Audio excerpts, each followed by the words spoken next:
हो जाएगा सर।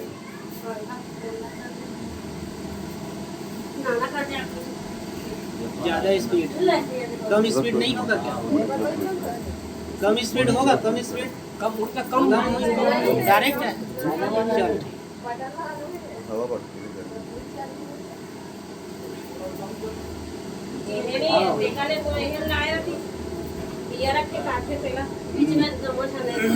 हवे नाही माटी खावे माटी खावे देवा माटी खावे देखो ये जान मान दिया रखी के में तेरा ला ले तो बोले हां ऐसे एक ठंडा की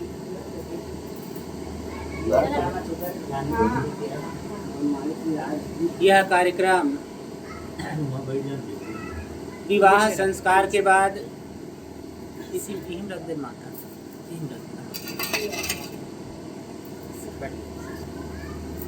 विवाह संस्कार के बाद जो कार्यक्रम होता है गुरु दीक्षा संस्कार का, तो यह कार्यक्रम गुरु दीक्षा संस्कार का है और श्री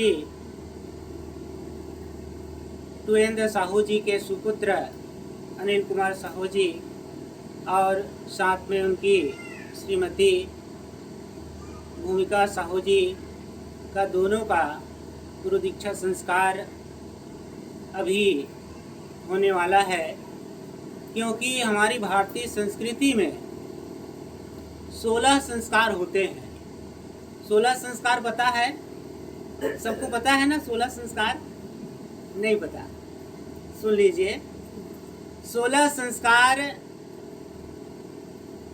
में से 3 संस्कार जो होते हैं माँ के गर्भ से होते हैं। गर्भाधान संस्कार, पुंसवन संस्कार, सीमनोन्नयन संस्कार, ये 3 संस्कार माँ के गर्भ से होते हैं। उसके बाद जातकर्म संस्कार, नामकरण संस्कार और कर्णभेद संस्कार, उपनयन संस्कार, ऐसे करते करते विवाह संस्कार और अंतिम जो संस्कार है 16 संस्कार, संन्यास संस्कार।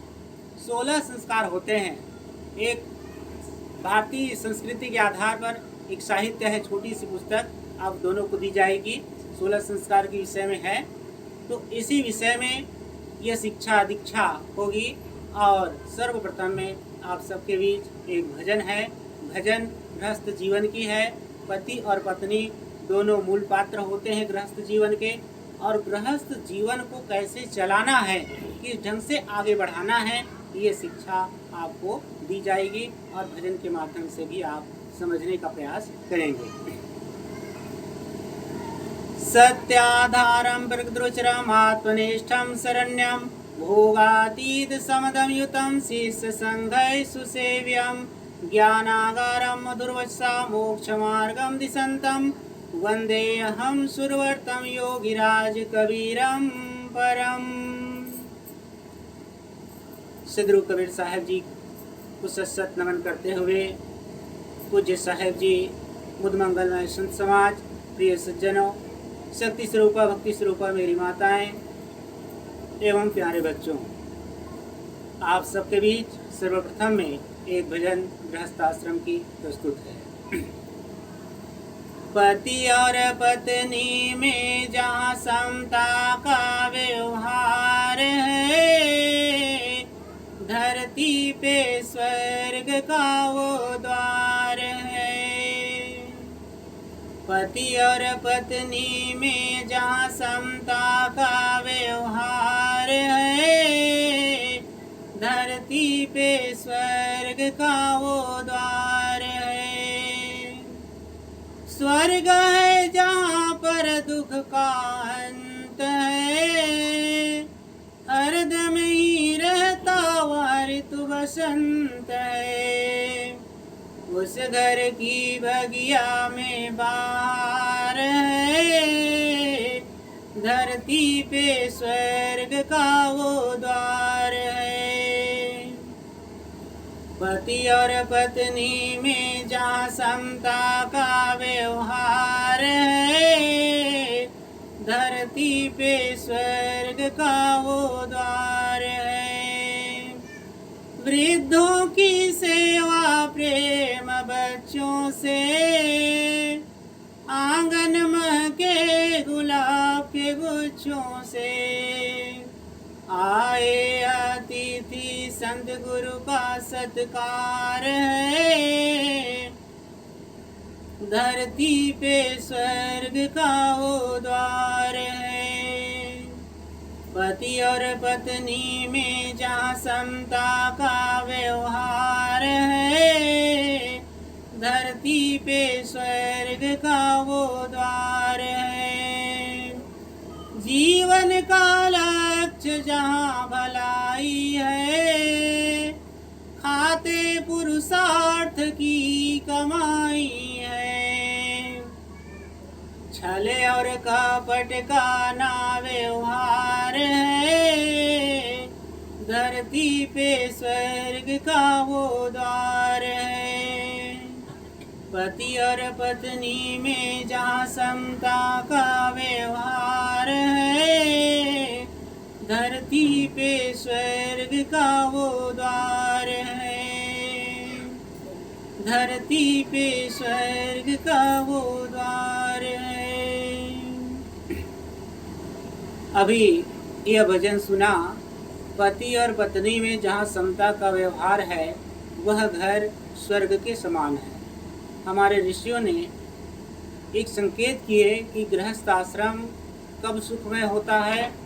संतुष्टो भार्या भर्ता, भर्ता भार्या तथैवचा, यस्मिन् कुले नित्यम कल्याणम तत्वे ध्रुवम्। जिस घर में जहाँ पति और पत्नी संतुष्टो भार्या भर्ता, पति पत्नी एक दूसरे के व्यवहारों से संतुष्ट होते हैं, एक दूसरे के ज्ञान विचारों से संतुष्ट होते हैं, तो वह गृहस्थ आश्रम कल्याणकारी और मंगलकारी है।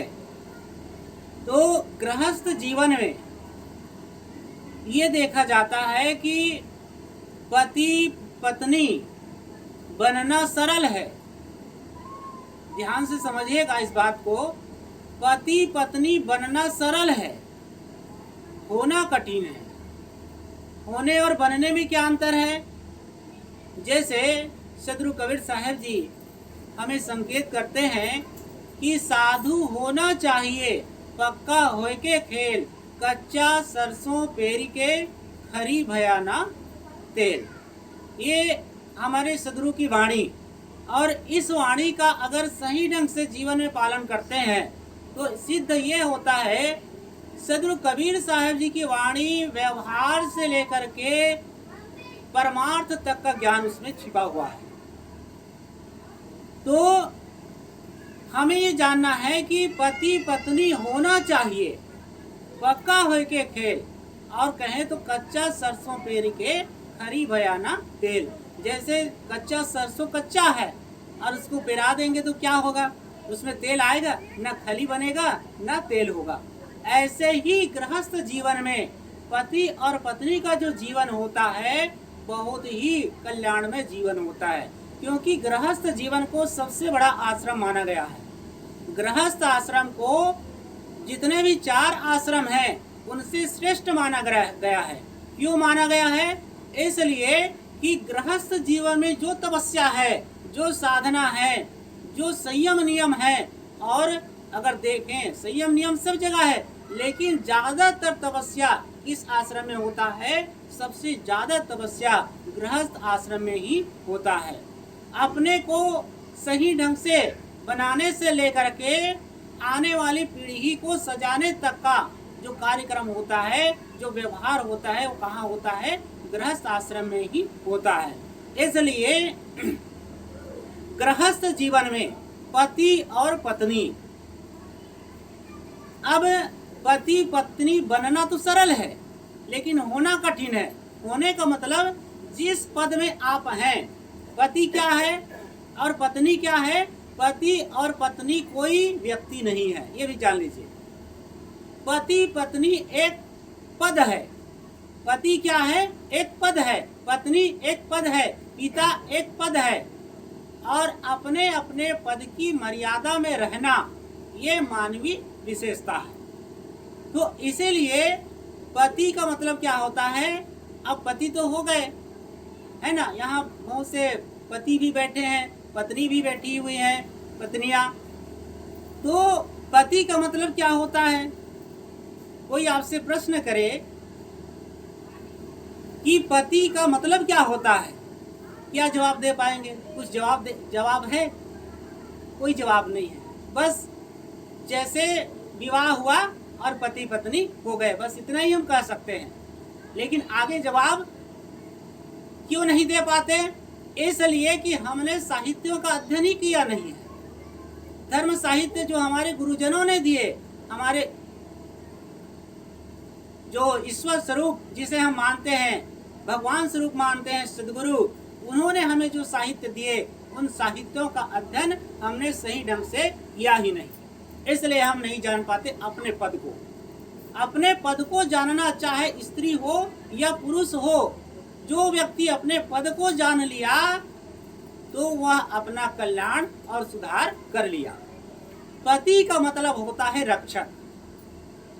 पारक्षणे धातु से पति शब्द का निर्माण होता है। पति का मतलब क्या होता है? रक्षक। अब सवाल यह भी आता है कि क्या आप अपने पत्नी की रक्षा करते हैं, या क्या आप अपने पत्नी की रक्षा आने वाले समय में करेंगे? तो जवाब आएगा हाँ। किस रूप से करोगे? कैसे करोगे? कैसे करोगे? सवाल ये भी आता है। जो व्यक्ति ये कहता है कि मैं अपने पत्नी की रक्षा साड़ी से, गहना से, कुल मिलाकर के कहें कि भौतिक चीजों से करता हूं, तो वो पूर्ण पति नहीं है। क्योंकि पति को परमेश्वर कहा गया है, पूर्ण परमेश्वर नहीं है, बल्कि वो अधूरा है। पूर्ण कब होगा? पूर्ण तब होगा जब अपने पत्नी की रक्षा ज्ञान से, भक्ति से, वैराग्य पूर्ण जीवन से करेगा, तब वो सही पति कहलाएगा।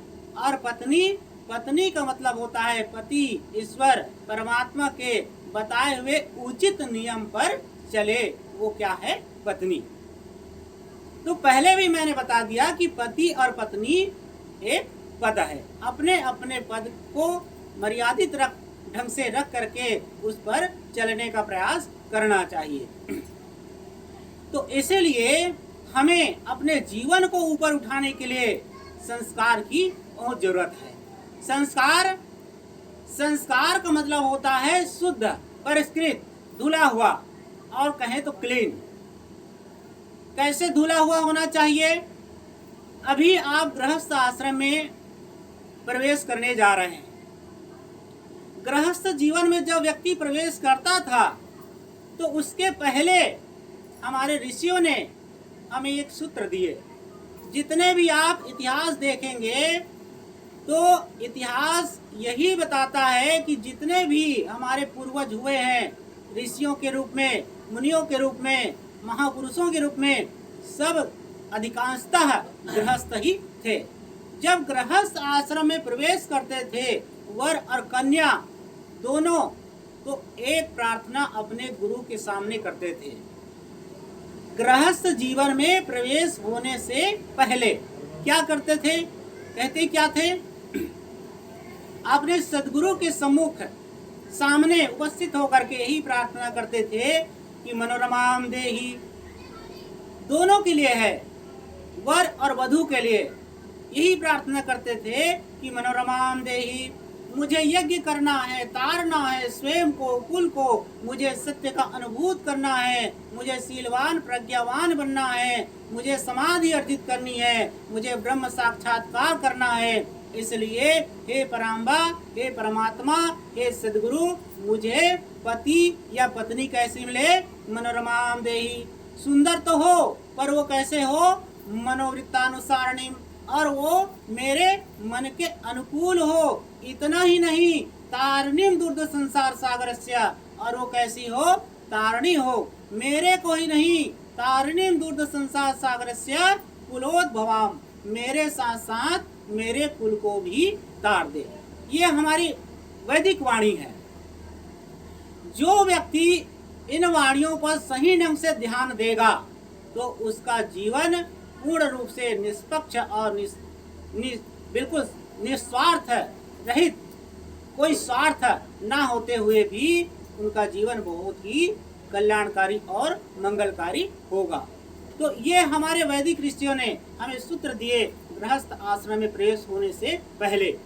तो इससे ये सिद्ध होता है कि पति और पत्नी का जीवन है वो किस लिए है, योग के लिए है। लेकिन आज हम भोगी होकर के जीते हैं। अधिकांशतः आप देखेंगे तो आज के युग में, भौतिक युग में पति और पत्नी भोग युक्त जीवन जी रहे हैं, योग युक्त जीवन नहीं जी रहे हैं। अगर योग युक्त जीवन जीने का प्रयास करें तो हम अपने गुरुजनों के, ऋषियों के जो विचार हैं उनको समझने का प्रयास करें। जैसे शिव जी और पार्वती जी, शिव जी और पार्वती जी दोनों योग युक्त जीवन जिए हैं। याज्ञवल्क और मैत्रेयी, याज्ञवल्क की 2 पत्नियां थी, मैत्रेयी और कात्यायनी। दोनों अपने पत्नी को याज्ञवल्क जी पूरा आध्यात्मिक ज्ञान दिए। भौतिक ज्ञान तो सभी देते हैं, लेकिन साथ साथ में आध्यात्मिक चिंतन भी। दोनों एक जगह जब एक जगह अपने कमरे में हो तो बराबर आध्यात्मिक चिंतन करते हुए शयन करना चाहिए। साथ में संस्कार की बात, पहला आता है गर्भाधान संस्कार। 16 संस्कार में से प्रथम संस्कार है गर्भाधान संस्कार। गर्भाधान संस्कार के समय पति और पत्नी की मानसिक स्थिति, मेंटलिटी, रहन सहन, खान पान, आचार विचार हर एक प्रकार से शुद्ध होना चाहिए। दोनों को हर प्रकार से शुद्ध हो। गर्भाधान संस्कार क्या है? गर्भाधान संस्कार एक नींव है। जैसे आप मकान बनाए हैं, मकान बनाते हैं तो सबसे पहले किसको आप सही बनाते हैं? नींव को। जब आपका नींव सही होता है तो उसी नींव के बदौलत आप 1 मंजिल नहीं 10 मंजिल मकान तैयार कर सकते हैं, उसी नींव के बदौलत। इसलिए मकान को तैयार करने से पहले हम अपने नींव को मजबूत बनाते हैं। तो गर्भाधान संस्कार क्या है? नींव है। फिर उसके बाद आता है पुंसवन संस्कार। गर्भाधान संस्कार के बाद पुंसवन संस्कार। गर्भाधान संस्कार होता है, उसके बाद पति पत्नी का जीवन अलग हो गया। अलग होने का मतलब ये नहीं कि बिल्कुल अलग हो गया।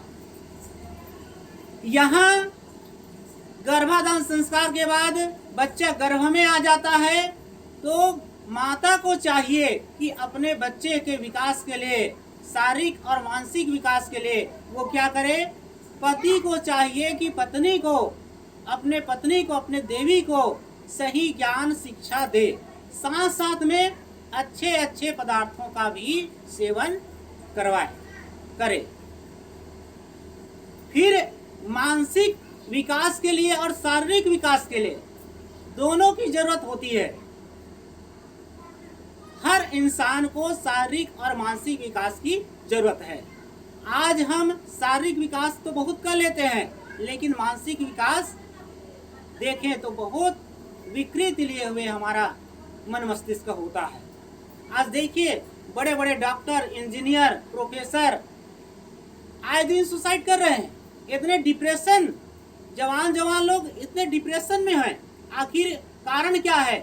कारण सबसे बड़ा ये है कि हम धन तो खूब कमा रहे हैं, पैसा खूब पैदा कर रहे हैं, लेकिन हमारी जो मानसिक स्थिति सही नहीं है। साथ साथ में हमारा जो जीवन है कहीं न कहीं अशांत है, अध्यात्म से हम दूर हैं, इसलिए अशांतमय जीवन जी रहे हैं। कारण यही है कि अध्यात्म को हम समझ ही नहीं पा रहे हैं। अध्यात्म क्या है? अध्यात्म कहते हैं अक्षरम ब्रह्म परम स्वभावो अध्यात्म उच्यते। गीता में श्री कृष्ण जी कहते हैं अक्षरम ब्रह्म, अर्थात अक्षर जो कभी क्षर नहीं होता, जिसका कभी नाश नहीं होता, वह क्या है? सत्य। और वह सत्य क्या है? आत्मा। जो अपने आत्म तत्व को जान लेता है, परम तत्व को जान लेता है, तो वही क्या है? वही व्यक्ति अध्यात्म को समझ सकता है। तो इसीलिए इन चीजों को भी जानना जरूरी होता है। तो पुंसवन संस्कार कहते हैं बच्चे को गर्भ से पुरुषार्थी बनाने के लिए, ताकतवर बनाने के लिए, विश्व विजेता बनाने के लिए माँ को चाहिए कि अच्छे अच्छे साहित्यों का अध्ययन करे, साथ साथ में जो पुरुष है वो और परिवार के लोग सभी मिलकर के आने वाले पीढ़ी के कल्याण के लिए, सुधार के लिए वो सही ज्ञान सुने, दे और समझे। उसके बाद आता है सीमानोन्नयन संस्कार। सीमा से ऊपर जिस घेरे में हम पड़े हुए हैं, हम ये नहीं कहते कि आप संत बनाओ, ऐसा नहीं है। आप अपने आने वाली पीढ़ी को महामानव बनाइए। आज क्या सोचते हैं माता पिता? माता पिता यही सोचते हैं कि मैं अपने बच्चे को डॉक्टर बनाऊंगा, इंजीनियर बनाऊंगा, प्रोफेसर बनाऊंगा और आदि आदि, ये सब सोचते हैं। लेकिन कोई व्यक्ति ये नहीं सोचता कि मैं अपने बच्चे को एक अच्छे इंसान बनाऊं। सबसे पहले आप अपने आने वाली पीढ़ी को एक अच्छे इंसान का रूप दीजिए। जो व्यक्ति अपने आने वाली पीढ़ी को अच्छे इंसान का रूप दे देता है तो वही पीढ़ी अच्छा इंजीनियर, डॉक्टर, प्रोफेसर और हर प्रकार से वो अच्छा होता है। तो ये ध्यान देना चाहिए। तो सीमानोन्नयन कहते हैं बच्चे को सीमा से ऊपर उठाने के लिए, सही ज्ञान देने के लिए उन्हें सही शिक्षा ग्रहण करने चाहिए। किस रूप से? जैसे रानी मंदालसा हुई। रानी मंदालसा अपने बच्चे को वो ज्ञान दी, वो शिक्षा दी जिससे उनका भविष्य उज्जवल हो गया। कैसे शिक्षा दी? शुद्धोसी बुद्धोसी निरंजनोसी संसार माया परिव्रजितोसी संसार स्वप्नम तज मोह निद्रा मंदालसा वाच पुत्रम।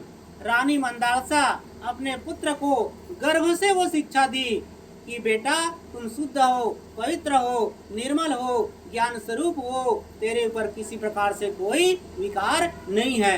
और इसी को हम पारक सिद्धांत में कहते हैं, हम शुद्ध चैतन्य ज्ञान स्वरूपम अजर हम अमर हम अखंड अनुपम।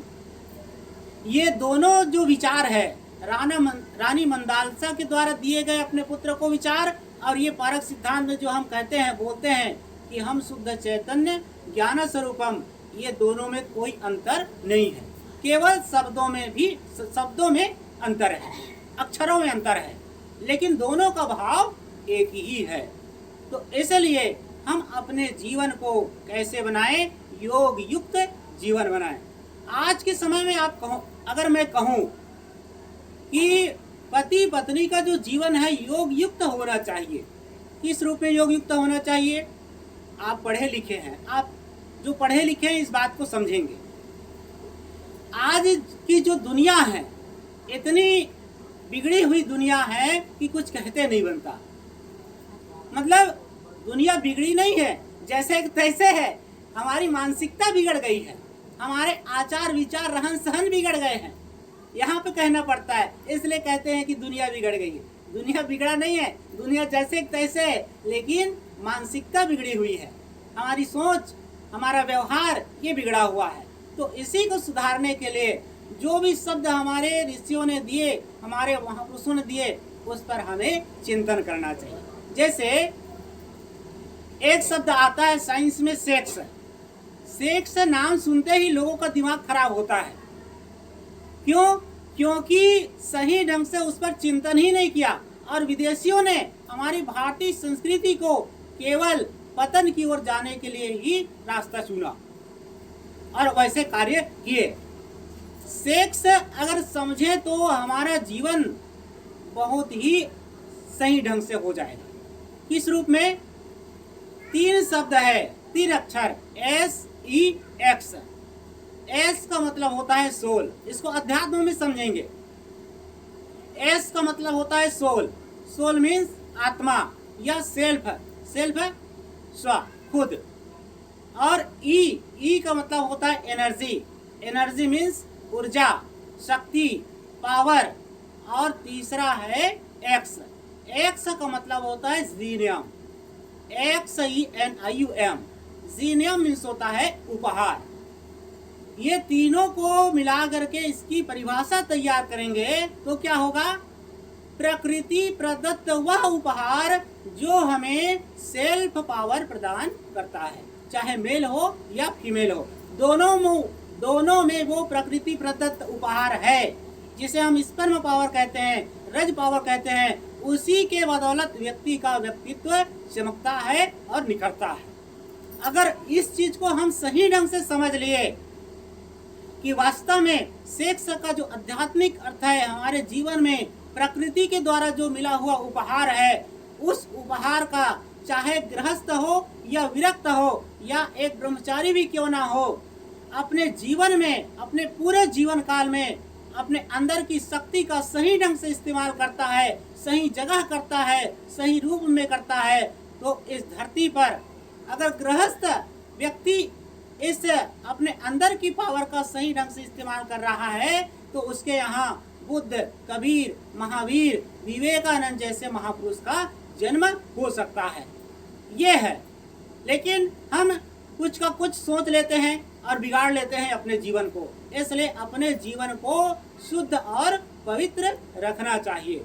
इसी को हनुमान चालीसा में कहा गया है कि आपन तेज सम्हारो आपे तीनों लोक आंकते कापे। अपनी तेज, अपनी शक्ति, अपनी पावर को संभाल करके ही रखना है और जिस समय जरूरत पड़े, अपने गृहस्थ जीवन में हो चाहे विरक्त जीवन में हो, हर जगह अपनी शक्ति का सही इस्तेमाल करना चाहिए। ये हमें विचार करना चाहिए। तो इसलिए हम अपने जीवन को ऊपर उठाएं। जैसे मैं तो यही कहता हूँ कि आज जो नवयुवक या युवतियाँ या जो अपने बेटी का विवाह कहीं करते हैं, तो बेटी का विवाह तो करते हैं, लेकिन ये जो बेटी आई है आपके यहाँ, किसी भी गांव से हो, तो ये जो बेटी आई है यहाँ, जोरन में क्या लाई है? आजकल जोरन चलता है ना, जोरन में क्या लाई है? अगर बेटी से पूछा जाए कि बेटी आप जोरन में क्या लाई हैं, क्या लाई हैं आप जोरन में, कोई जवाब है नहीं। ये भले आपको हंसी लगे, हंसी आपको लग रही है अभी, लेकिन इसका भाव मैं स्पष्ट कर रहा हूं। आजकल जोरन में चलन है लड्डू गोपाल का, है ना। देखिए, हम अपने देवी देवताओं को खुद बदनाम कर रहे हैं। लड्डू गोपाल कोई नाम है, कृष्ण का सुंदर नाम है, गोपाल है, गोविंद है, लेकिन हम लड्डू धरा दिए, अनाप शनाप नाम रख देते हैं। ये हमारी कमजोरी। दूसरी हमारी कमजोरी, जब कभी भी आप अपने बेटी का विवाह करो तो आप अपने बेटी के हाथ में धन तो आप देते हैं, लेकिन साहित्य भी आप अपने बेटी के हाथ में दो।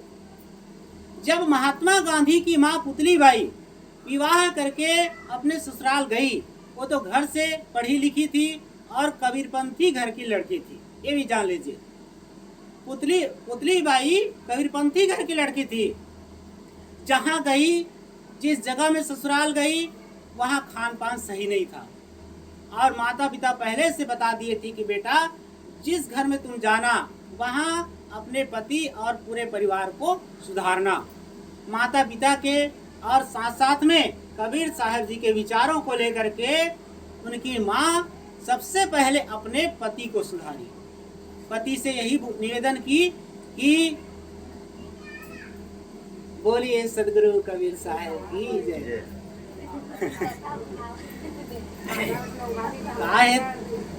ये मान के चलो कि एक एक हफ्ता का उस निंदा है ना, नींद तो आना ही है। थकना तो अलग चीज है, थकना अलग चीज है, लेकिन नींद आना स्वाभाविक है। ज्यादा समय नहीं लूंगा, थोड़ी संक्षिप्त है। जितना खाए हैं उतना ही तो गाना ही पड़ेगा। 16 संस्कार को पूरा कर रहा हूँ। जितना खाए उतना गाना पड़ेगा, ये हमारे गुरु का सिद्धांत है। जहाँ खाओ वहाँ गाओ, बिना खाए कहीं भी मत गाओ, क्योंकि ये कहा गया है कि हरे शिष्य धन शोक न हरई, सो गुरु घोर नरक में पड़ी।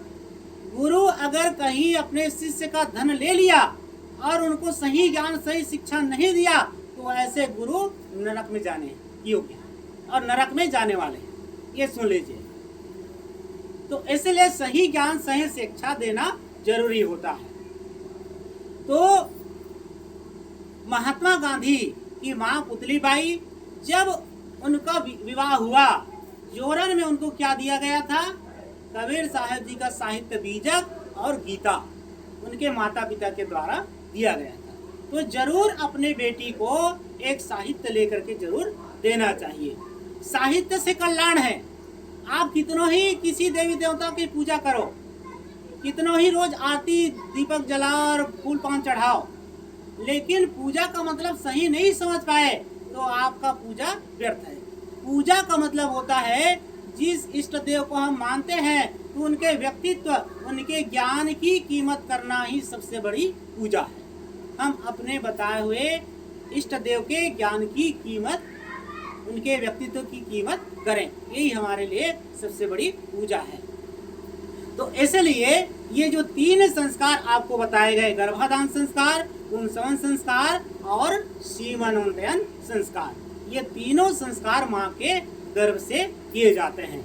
जितने भी हमारे ऋषि जन हुए हैं, देहूती जी और करदम जी का जब विवाह हुआ तो भी यही भाव को लेकर के उनका विवाह हुआ। करदम जी के यहाँ जब उनके पिता रिश्ते के लिए गए तो निवेदन किए करदम जी से, देहूती के पिता मनु जी बोले कि बेटा आप मेरी पुत्री से विवाह कर लेना। तो करदम जी बोले कि पिताश्री ठीक है, मैं आपकी पुत्री से विवाह कर लूंगा, लेकिन एक संतान होने के बाद मैं संन्यास ले लूंगा। ये कितनी बड़ी बात बोले। वही बात उदासी लेकर के देहूती के पिता वापस आ गए और कहने लगे बेटी से कि पुत्री आपके लिए वर तो मिला है, अच्छा है, वेदज्ञ है, बहुत ज्ञाता है, लेकिन क्या पिताजी, वो तो संन्यास लेने की बात कहे। कैसे? एक संतान के बाद मैं संन्यास ले लूंगा। तो देहूती कहती है कि पिताश्री मेरे को ऐसे ही पति चाहिए। देहूती का कहने का भाव क्या था कि मेरे को भोगी नहीं बल्कि योगी पति चाहिए। तो ऐसे पति पत्नी का जीवन होता है। तो इसलिए इन रिश्तों को हमें सही ढंग से मजबूती के साथ अपने जो मर्यादित जीवन है उस जीवन को निर्वहन करते हुए आगे बढ़ना चाहिए। दूसरा पॉइंट है गुरु दीक्षा संस्कार। दीक्षा और शिक्षा ये 2 शब्द है। शिक्षा से हम भौतिक उन्नति कर सकते हैं, पैसा पैदा कर सकते हैं, और ये भी है पैसा पैदा करना सरल है, खर्च करना कठिन है। पैसा तो कमा लेंगे और आज कमा रहे हैं लोग, लेकिन खर्च कहाँ करते हैं? 2 व्यक्ति है, एक व्यक्ति भी 100 रुपया कमाता है, दूसरा भी 100 रुपया कमाता है, लेकिन एक व्यक्ति को वह जो 100 रुपया है उसको खर्चा करना किस ढंग से? घर में परिवार के लोग हैं, अपने बच्चे हैं, बीवी है, और साथ साथ में बिजली बिल है, घर का किराया है, इसको उस 100 रुपयों को कहाँ किस जगह पे लगाओ, ये उसके लिए कठिन होता है। और एक शराबी आदमी है, वो भी 100 रुपया कमाया और उस 100 रुपये को कहाँ ढकेल दिया? भट्टी में जाकर के ढकेल दिया। तो उसके लिए वह 100 रुपया कमाना या खर्च करना सरल हो गया और एक के लिए खर्च करना कठिन होता है। तो यही दुनिया है कि हम अपने पैसे को कहाँ लगाएं, किस रूप में लगाएं, ये हमें विचार करना चाहिए। तो दीक्षा से आत्म उन्नति होती है, दीक्षा से शांति है, दीक्षा में भौतिक उन्नति के साथ साथ आध्यात्मिक शांति भी है। इसलिए गुरु दीक्षा का संस्कार किया जाता है। गुरु दीक्षा में गुरु जब शिव जी और पार्वती जी दोनों बैठे हुए थे तो पार्वती जी एकाएक प्रश्न कर बैठी इनसे, अपने पति से, महादेव जी से। कहती है कि हे स्वामी, गुरु क्या है, गुरु किसे कहते हैं, उसका भाव मुझे बताइए। तो वहीं पे कहते हैं कि गुकारो अंधकार्यास्यात् रुकारो तेज उच्यते। गु अंधकार और रूप प्रकाश। हे देवी, जो हमें अंधकार से निकाल करके प्रकाश की ओर ले जाए वही क्या है? वही गुरु है। और देवी गुरु कहीं बाहर नहीं है। आज लोग भटक गए हैं, एक मतपंथ से दूसरे मतपंथ में कूद रहे हैं इसी गुरु को लेकर के। गुरु कोई व्यक्ति नहीं है। ज्ञान गुरु मन चेला है, जाको बूझ पड़े तो मानुष, नहीं तो मिट्टी का ढेला। तो यहाँ स्पष्ट ये हुआ कि ज्ञान ही गुरु है। हम शरीर को गुरु मान करके चलते हैं। शरीर तो एक साधन होता है, और साधन जिस साध्य में हम नहीं पहुंचे हैं, उस साधन के द्वारा हम साध्य पद पर पहुंचते हैं। गुरु कहीं बाहर आत्मा परमात्मा का दर्शन नहीं कराते। गुरु आपके अंदर में ही बैठे हुए आत्मा का दर्शन कराते हैं। उसी परमात्मा का ही दर्शन गुरु कराते हैं कि बेटा परमात्मा कहीं बाहर नहीं है।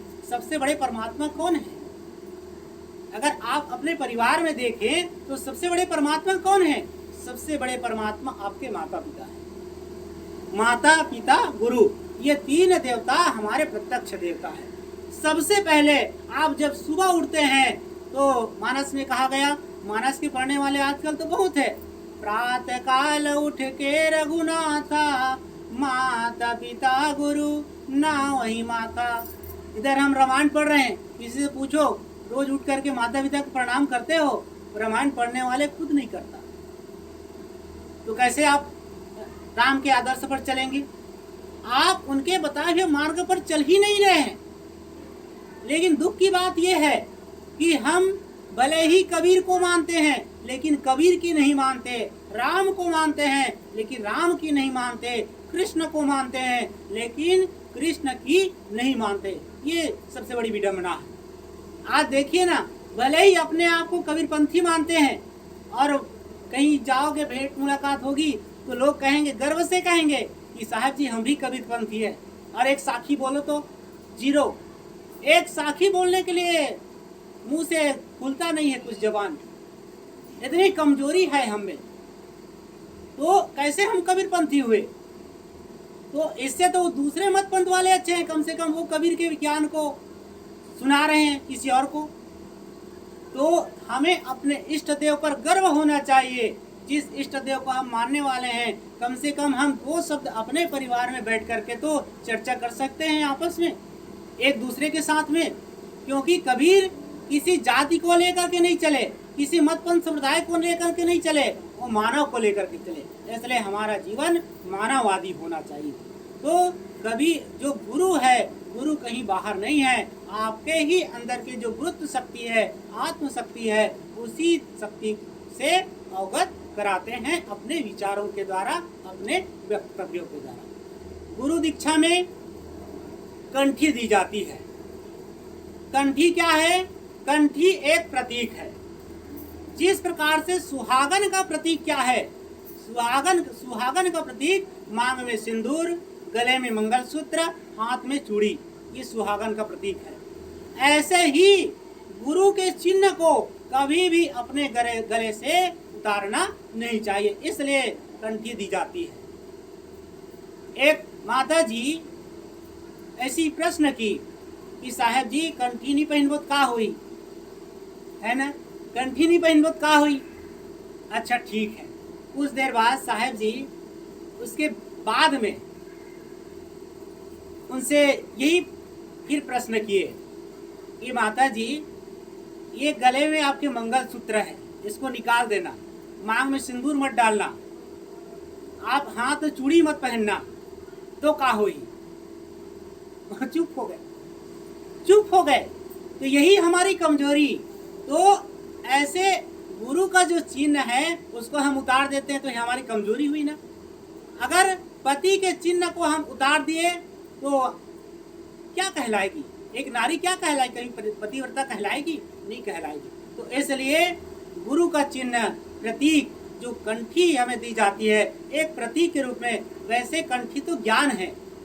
कंठ स्थित स कंठी, जो ज्ञान गुरु के ज्ञान अपने गले में स्थित हो वो कंठी है, एक चिन्ह है।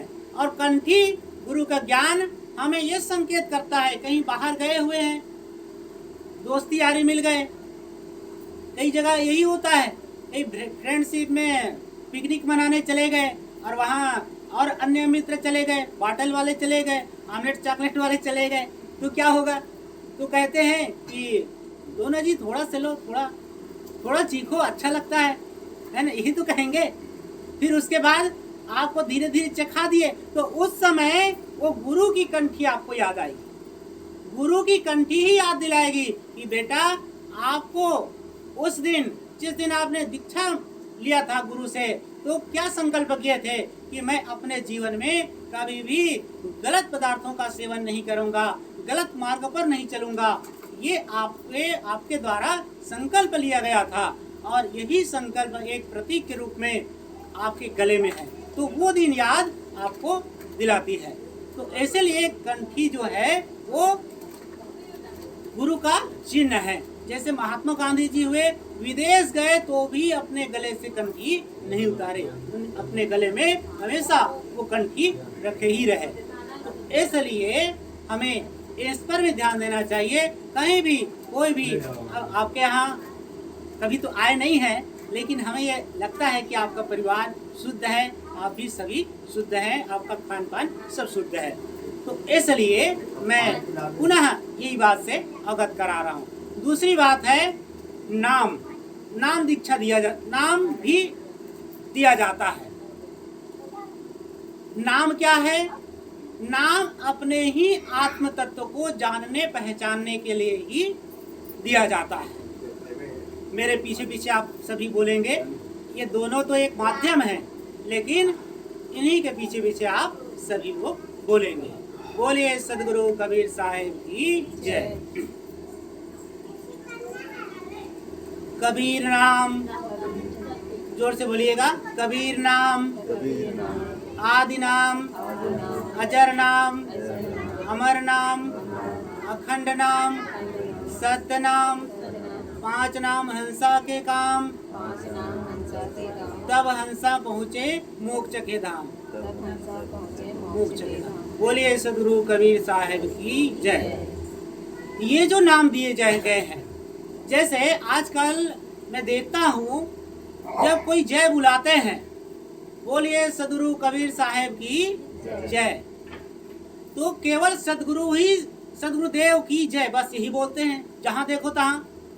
लेकिन जिन्होंने हमें सिद्धांत दिए, सिद्धांत का बोध जिसके द्वारा हुआ, बस उसी को छोड़ते जाते हैं। और एक दिन ऐसा आएगा, देख लेना, एक दिन ऐसा आएगा जो सिद्धांत जिस महापुरुष ने दिए उसी को हम छोड़ देंगे, ऐसे लगता है। हम कबीर साहब जी की जय क्यों नहीं बोलते?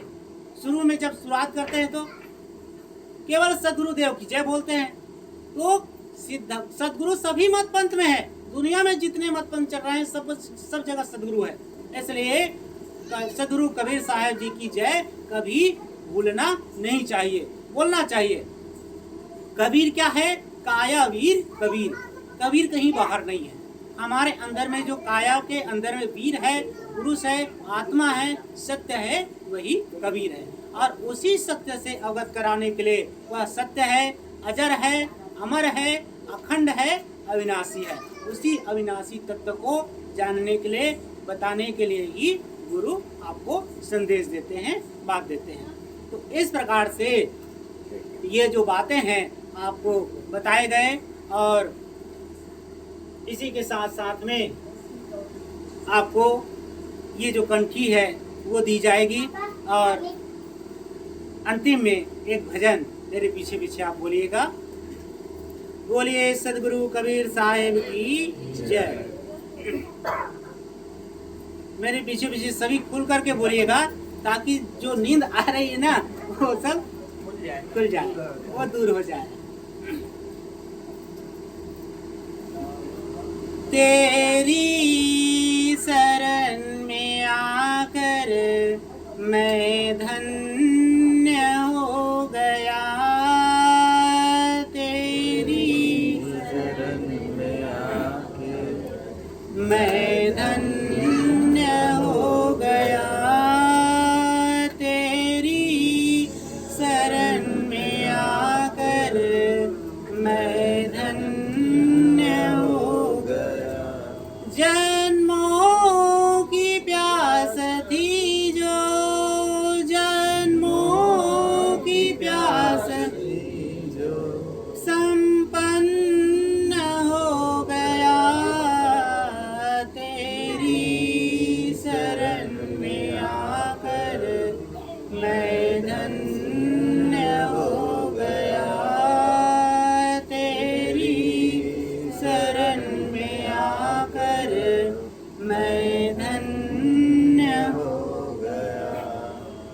दुख में तड़प रहा था गुरुवर मुद्दतों से मैं, दुख में तड़प रहा था मुद्दतों से मैं, एक बार जो दृष्टि डाली अर्पण हो गया, एक बार जो दृष्टि डाली अर्पण हो गया, तेरी शरण में आकर मैं धन्य हो गया, तेरी शरण में आकर मैं धन्य हो गया।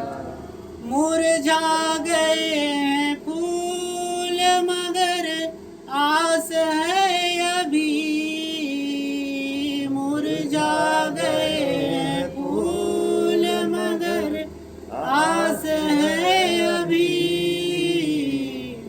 एक आपका सहारा साधन मिल गया, एक आपका सहारा साधन मिल गया, तेरी शरण में आकर मैं धन्य हो गया, तेरी शरण में आकर मैं धन्य हो गया। कितने मिले गरीब यहाँ, कितने अमीर, कितने मिले गरीब यहाँ, कितने अमीर, जब आप मिल गए तो सब धन मिल गया, जब आप मिल गए तो सब धन मिल गया, तेरी शरण में आकर मैं धन्य हो गया, तेरी शरण में आकर मैं धन्य हो गया। बोलिए सिद्ध गुरु कबीर साहिब की जय। एक दो चपाई पीछे पीछे बोलेंगे, एक दो दोहा। सकलो दुर्मति दूर करो, सकलो दुर्मति दूर करो, अच्छा जन्म बनाओ, अच्छा जन्म बनाओ, काग गवन गति छाड़ी के, काग गवन के छाड़ के, हंस गवन चली आओ, हंस गवन चले आओ। मधुर वचन है औषधि, मधुर वचन है औषधि, कटुक वचन है तीर, कटुक वचन है तीर, श्रवण द्वार है संचरे, श्रवण द्वार है संचरे, साले सकल शरीर, साले सकल शरीर, जस खरसान लोह गुण छूटे, जस खरसान लोह गुण छूटे, नित की गोष्ठी माया मोह टूटे। नित की गोष्ठी माया मोह छूटे। बोलिए सदगुरु कबीर साहिब की जय। रोज हमें कुछ न कुछ, गोष्ठी का मतलब होता है सत्संग, संवाद, आपस में जब कभी भी अपने कमरे में हो तो शयन के पहले धार्मिक चिंतन आप जरूर करें, और धार्मिक चिंतन करते हुए आप शयन करेंगे तो आपका जीवन बहुत ही सुखद होगा। और दूसरा कि पति और पत्नी का जो जीवन है वो विश्वास पर टिका हुआ होता है। विश्वास, एक दूसरे पर विश्वास करना हमें जरूरी होता है। तीसरी बात सुनने की। आजकल क्या होता है, हम सुनाना चाहते हैं, सुनना नहीं चाहते, इसलिए सुनिए सबकी वार्ता, सिंदूर का सुनिए सबकी वार्ता, निवेरिए अपनी, सिंदूर का सिंदूरा, झपनी की झपनी। जैसे आप सिंदूर जब मांग भरे हैं अपनी देवी के मांग में, तो उसमें सिंदूर का जो वो होता है डिबिया, उसको सिंदूरा कहते हैं। सिंदूर का सिंदूरा डिबिया, उसमें सिंदूर होता है। तो सिंदूर क्या है, एक माताओं की मर्यादा है। तो मर्यादा को कायम रखते हुए आपके जीवन में एक दूसरे के जीवन में जो विचार है, जो सद्गुण है, उनको पहले सुनिए। जो भी एक दूसरे के लिए जो बातचीत होती है, तो जो व्यक्ति बोल रहा है उसका सुनिए, सुन करके फिर उसको निर्णय में समझिए और उस पर विचार चिंतन कीजिए। इसलिए आप दोनों एक दूसरे की बातों को सुनेंगे और जो आप एक दूसरे के हाथ को पकड़े हैं जीवन भर के लिए, जन्मों जन्मों के लिए, क्योंकि भारतीय संस्कृति में दो शब्द आता है, एक श्रीमान और श्रीमती। श्रीमती, श्री का मतलब लक्ष्मी, मति बुद्धि सरस्वती, दो है। देखिए माताओं में दो चीज है एक ही साथ, एक सरस्वती भी है और दूसरा लक्ष्मी भी है। लक्ष्मी जिनका लक्ष्य, जिनका टारगेट सही हो वह लक्ष्मी है। सरस्वती अपने आने वाली पीढ़ी के लिए और साथ साथ में समाज को जो ज्ञान देती है वही क्या है, सरस्वती है। इसलिए सभी आप हैं, दुर्गा भी है, सरस्वती भी है, अन्नपूर्णा है, सब कुछ जितने भी दे ही सकती हैं सब आप ही हैं। लेकिन कहा जाता है, एक माता जी मुझसे यही प्रश्न की थी कि साहब जी इतने रूप आप बता रहे हैं फिर भी नारी सशक्तिकरण क्यों?